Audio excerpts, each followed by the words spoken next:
Vous avez sans doute entendu parler du money management dans le trading. Et ça, je peux dire même dans tous les aspects de l'entrepreneuriat ou du business. Le money management, c'est un élément clé pour pouvoir durer dans votre business.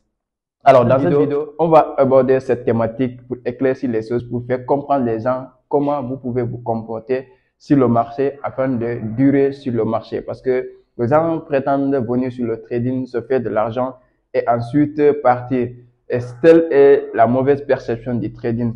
Donc, dans cette vidéo, si vous venez de me découvrir au travers de cette vidéo, mon nom c'est Youssouf Diaby, je suis entrepreneur, businessman, je suis auteur d'un livre intitulé L'esprit d'un crypto-millionnaire. Je suis formateur, j'accompagne les gens à mieux investir sur les crypto-monnaies, à pouvoir devenir des traders rentables aussi à travers mes formations, mes coachings et mes suivis d'accompagnement.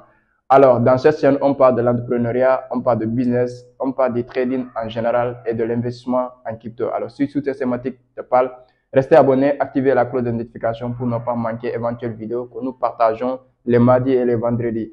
Alors, c'est cette thématique-là très importante pour tout trader qui veut durer sur le marché.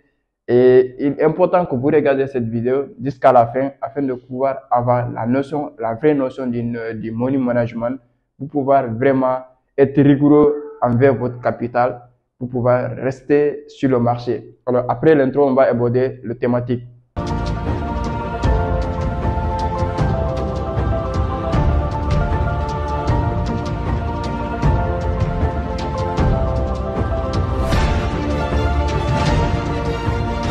Le money management n'est rien d'autre que la gestion de notre capital. Donc, gérer notre capital revient à ne pas se laisser influencer par nos émotions, de prendre certains risques qui peuvent nous faire perdre tout le capital. Parce qu'étant donné un trader, à part la psychologie, le stop loss, donc notre capital est notre élément clé du marché. Sans capital, nous ne sommes pas des traders. Donc, il faut savoir ainsi. Maintenant, étant donné que vous avez compris que sans le capital, vous n'êtes pas un trader, vous n'êtes pas un acteur du marché, parce qu'il faut avoir un capital pour pouvoir intervenir sur le marché. Malgré vos connaissances, malgré votre maîtrise de l'analyse technique, de l'analyse fondamentale, malgré votre psychologie agri, donc si vous n'avez pas un capital pour pouvoir atterrir sur le terrain du marché, vous ne pouvez pas trader. Donc, une fois que vous avez votre capital, vous devez faire tout pour préserver ce capital, que vous ne perdez pas tout le capital. C'est là qui va intervenir la notion du money management. Parce que les gens viennent sur le marché vouloir gagner rapidement et ils ne prennent pas compte le ratio de risque qu'ils doivent vraiment risquer. Parce qu'il faut savoir que le marché, les gens perdent. Moi-même, je perds sur le marché, beaucoup même. Mais quand c'est grâce au money management que mes pertes sont minimisées. Et en minimisant mes pertes, je favorise mes gains. C'est-à-dire que ma rentabilité devient élevée. Et si le marché part dans mon sens, après mes analyses et ma prise de position, et que le marché part dans mon sens, je parviens à faire des gros gains. Et si le marché part contre moi, donc ce qui veut dire que mes pertes sont limitées, donc mon capital, sur mon capital, j'ai quand même une quantité que j'ai perdue, ça ne me fera rien. Alors, comment maintenant gérer le money management? Comment se préserver des gros pertes, c'est-à-dire des grosses pertes sur le marché? Alors, si vous venez au début du trading, vous avez tendance à prendre des gros lots parce que déjà les gens qui vous ont dévancé, ils ont montré le chiffre. En fait, moi, quand je fais sur statut où je montre mes chiffres, mes gains, c'est pour motiver, inspirer les gens que c'est possible parce que je ne suis pas né avec ça. Chaque jour, je me performe, chaque jour, j'avance encore pour pouvoir arriver à certain niveau où les autres sont. Je ne me mets pas la pression, mais je m'autodiscipline, je m'autodiscipline à vraiment pouvoir encore pousser les barres plus haut. Donc, si je fais ça, c'est pour motiver les gens. Mais il y en a certains vraiment qui viennent dans le but de vouloir tout casser pour arriver à un certain niveau rapidement. Tel n'est pas le cas parce que vous allez prendre des risques qui, quand le marché part contre vous, vous allez perdre tout vos capitaux. Et ces gens ils ont tendance à plus déposer que de retirer leur argent. Alors, la première des choses pour vraiment minimiser les ratios de risque, c'est-à-dire que le risque de perte, c'est de calculer d'abord combien vous êtes prêt à risquer sur votre capital. Si vous avez un capital de 100 $, vous ne devez pas risquer plus de 1% de 100 $. C'est-à-dire que sur vos 100 $ là, vous ne devez pas risquer plus de 1%. Parce que sur chaque trade, si vous avez risqué 1%, imagine que vous prenez 5 trades, déjà, il faut savoir que vous avez déjà liquidé si vous avez fait des pertes de 5 pertes, vous avez déjà perdu la quasi-totalité même de votre capital. Donc, tel n'est pas conseillé. Alors, en tant que trader, si vous venez sur le marché, il faut comporter comme c'est le seul capital qui vous reste. C'est comme vous êtes en armée sur le terrain de bataille. Ça vous reste une seule balle pour pouvoir vraiment vaincre l'adversaire. Donc, vous devez préserver, vous ne devez pas entrer sur le marché sans vraiment avoir une confirmation très très claire qui vous permettra de minimiser le ratio de risque de 1% maximum sur votre capital. Il y a des gens qui disent 3%, 2%. Mais pour moi-même, 3%, c'est trop. Parce qu'imagine que tu as 1000 $, tu as risqué 3%, ça fait 300 $. Donc, de ton capital, imagine que tu as pris 3 positions, déjà tu as risqué 900 $ si tu es 1000 $. Donc, ça que vous devez prendre en compte, c'est votre. Maintenant, comment calculer, et si vous êtes sur le marché des cryptos, moi je vous conseille de prendre des leviers minimum. Parce qu'il y a des gens qui viennent avec des leviers 20, des leviers 30. C'est bien quand vous avez un capital, bon, de 10 $ là, les 20 $ là, ça vous dit rien. Mais ce qui veut vraiment trader avec des bons capitals, vraiment, 5 leviers maximum de 5, c'est bon sur le marché des crypto-monnaies sur Binance. Levier maximal, c'est déjà bon. Donc, en calculant même le levier maximal, vous pouvez entrer sur les paramètres avancés, lors des prises de position, au niveau de paramètres avancés. Arrivé là-bas, vous allez voir que il y a des pourcentages que vous avez risqués. Si vous mettez que stop loss 1% de votre capital, automatiquement Binance va détecter vraiment le prix du stop loss. Et si vous avez mis le take profit, le pourcentage de take profit, il va mettre aussi. Mais avant d'arriver là-bas, il faut que vous faites vos analyses graphiques d'abord, détectez votre zone d'entrée, détectez là où vous devez placer votre stop loss et allez maintenant sur Binance pour calculer est-ce que ça vaut 1% ou est-ce que c'est plus de 1%. Si c'est plus de 1%, ça c'est que votre point d'entrée, vous devez chercher encore un point d'entrée qui va vous permettre de mieux placer votre stop loss de 1% de perte au cas où le marché va tourner contre vous. Et tant que vous ne pouvez pas discipliner sur cette étape-là, à chaque fois que vous allez voir que le marché prend des parts, vous voulez vous jeter et que le marché corrige, ça peut vous liquider du marché, surtout quand vous prenez des gros leviers de 20, 30, 50, et je vois les amis qui prennent 125, leviers de 125. Bon, je ne les blâme pas, parce que c'est des débutants, il faut qu'ils vivent l'expérience, mais il faut savoir que quand nous partageons nos expériences, c'est pour vous éviter là où nous avons fait des gros pertes pour que vous ne pouvez pas faire des pertes à ce niveau. Donc, dans ce cas, votre point d'entrée, vous devez vraiment calculer ça pour mettre un stop loss maximum de 1% de votre capital afin de durer sur le marché. Parce que imaginez que vous avez 1000 $ et que chaque trade vous fait 1% de votre capital. Donc, chaque journée, je peux même dire pas par trade, même par jour, vous risquez 1% de votre, c'est-à-dire que votre drawdown, votre perte quotidienne ne devait pas dépasser 1% ou 2% de votre capital.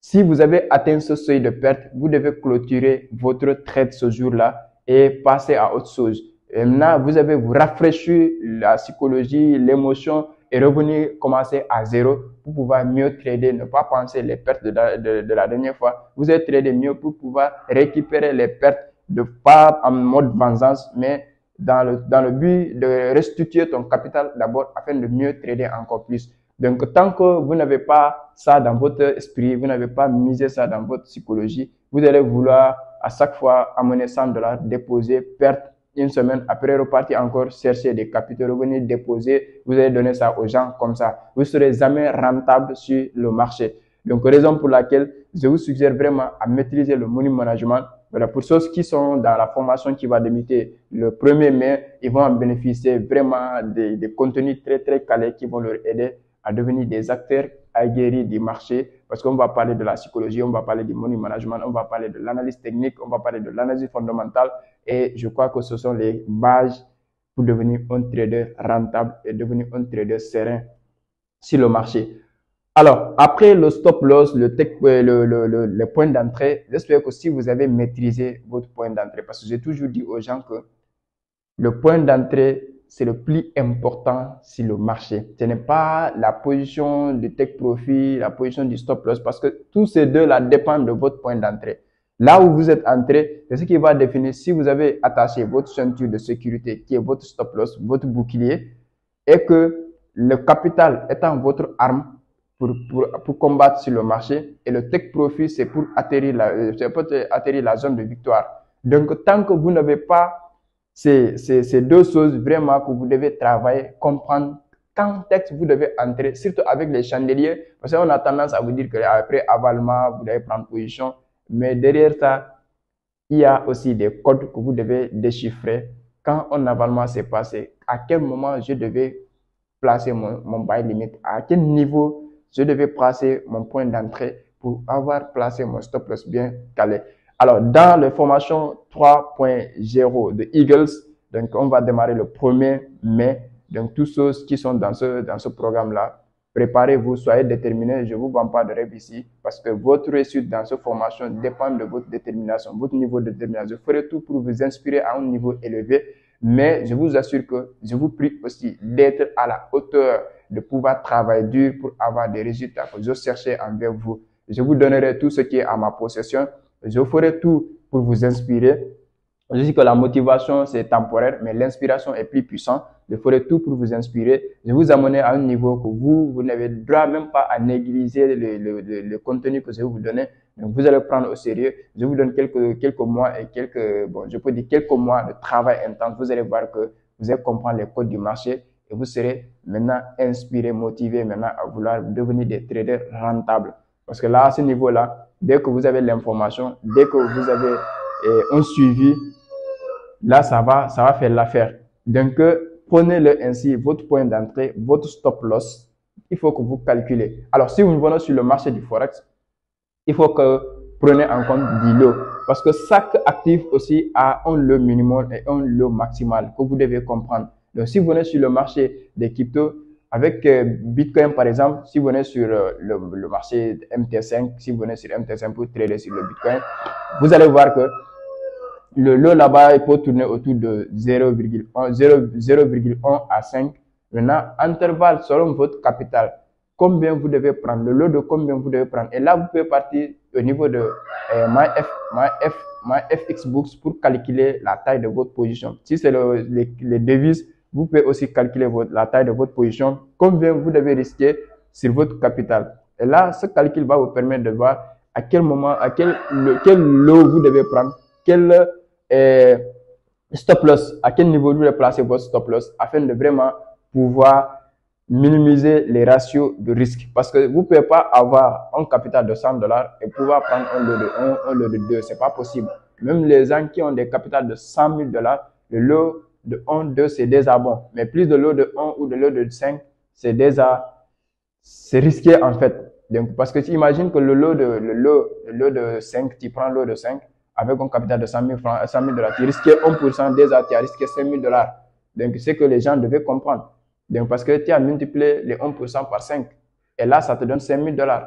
Donc là, vous devez comprendre. Ainsi, maintenant, une fois que vous avez compris la notion du money management, ce n'est rien d'autre que préserver votre capital pour durer sur le marché. C'est comme si vous venez sur le marché et étant un combattant avec vos matériaux de combat qui est votre capital, votre bouclier qui est votre stop loss. Maintenant que vous avez que 5 armes, et ces 5 armes, vous ne pouvez pas les lancer aveuglément. Parce que dès que vous perdez votre capital qui est votre arme, donc le bouclier seul ne peut pas vous sauver. Parce qu'il y a même plus de combat. Parce que tu n'as pas de capital, tu ne peux pas intervenir sur le marché. Donc dans ce cas, vous devez comprendre ainsi que le money management, c'est l'élément clé de votre processus de trading. Donc après la psychologie, l'analyse technique, l'analyse fondamentale, ça ce sont les premières phases que vous devez maîtriser. Mais une fois que vous avez maîtrisé ça, si vous venez sur le marché, le money management est l'élément qui va vous permettre de durer sur le marché. Donc dès que vous maîtrisez ça,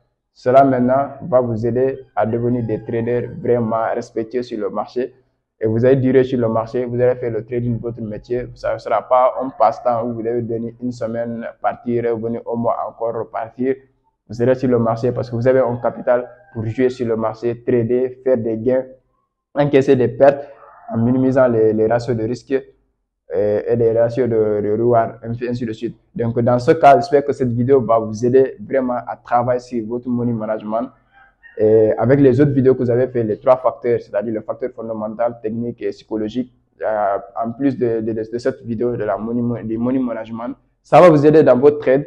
Et j'espère que entre nous ici, on va grandir ensemble, on va avancer ensemble. Je vous aime très bien, je vois vos commentaires, ça me fait plaisir que vraiment vous êtes aussi engagés à vraiment faire du trading votre métier, à vraiment faire du trading un métier noble, afin que nous puissions voilà, divulguer ces informations de façon positive, de telle sorte que les gens puissent comprendre le vrai sens du trading et comment ils vont se préparer pour s'y prendre.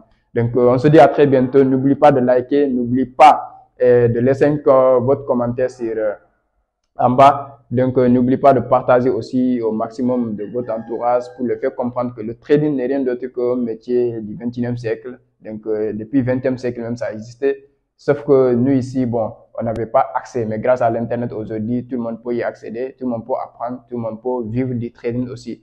On se dit à très bientôt pour une prochaine vidéo.